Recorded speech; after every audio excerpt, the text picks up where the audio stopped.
Welcome back everybody to the Search Show 24/7. This is episode 14 of Young Justice Invasions entitled The Runaways. So let's get right into it.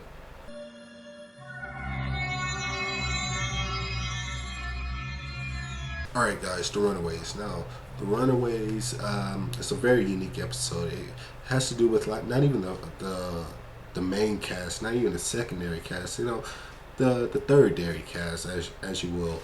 The cast where the Young Justice crew had to save those kids who are entitled, the Runaways. Those are the kids who were picked by the Reach and were experimented on to get these powers and stuff. So that was a very bold choice to just have a episode revolving around them without none of the main cast in it, and except for the voice of Nightwing and the inclusion of Blue Beetle. So I thought that was very good and very bold of them to do.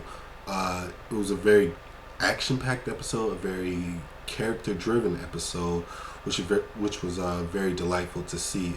I like the fact that each individual runaway had their different personalities and stuff, and they're all one the same. They all had their own issues. They all understood the fact that since having these powers, it kind of ruined their lives. Like, some of them didn't even really have lives to go back to, so they're really coming to terms with that.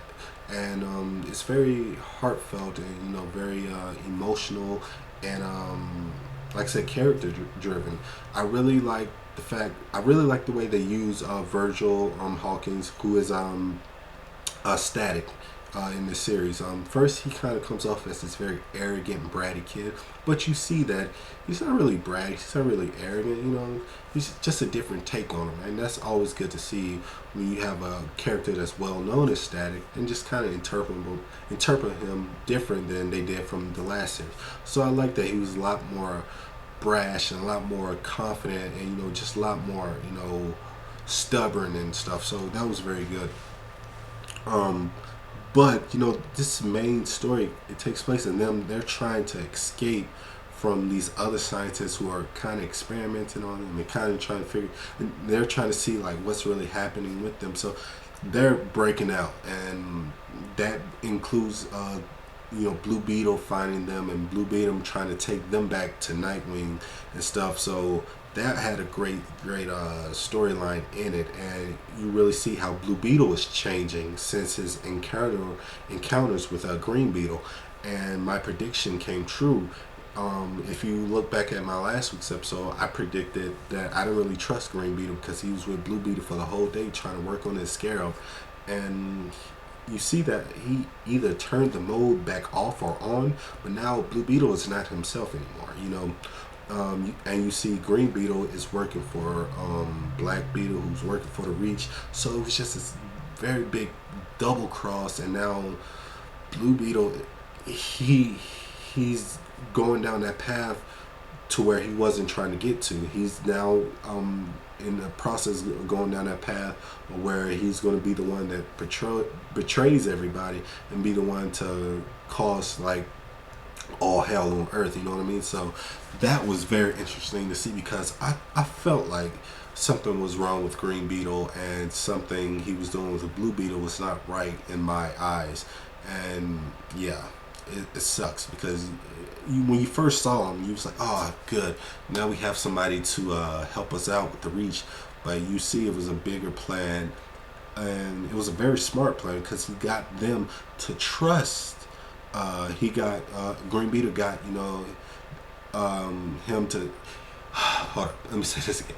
Green Beetle got himself to get trusted by the Young Justice team, and get all their secrets and get them to kind of let their guard down. And now he's got what he was looking for, and that's Blue Beetle and his mode rebooted or whatever. So now you have to figure out like, how is this going to play out with the invasion? Is this how the invasion starts, with rebooting Blue Beetle's Scarab? So overall, it was a fantastic episode. I liked each and every character of the Runaways. They all had their moment to shine. Hopefully we see more of them, because now with the inclusion of Lex Luthor, we see that he's trying to recruit his own team now. He's trying to recruit his own team to take to fight against the Young Justice team and the Reach. So you see Lex Luthor, he doesn't really trust anybody but himself because he needs his own team so he can protect his own self. Overall, it was a great episode. I had a great time watching it with everybody live. The live stream, it took a while to get used to it.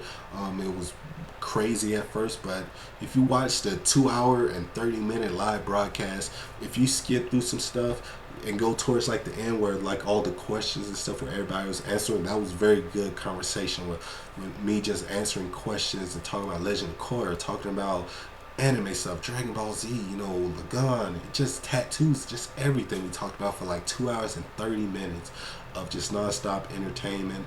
I had a good time. Like I said, the beginning of the live stream is a bit slow, but towards the end it gets a lot better because it was my first time and I didn't know what the hell I was doing, but overall it was good, a great turnout. And thank you everybody. As always, this is the Cirque Show 24/7. Be easy.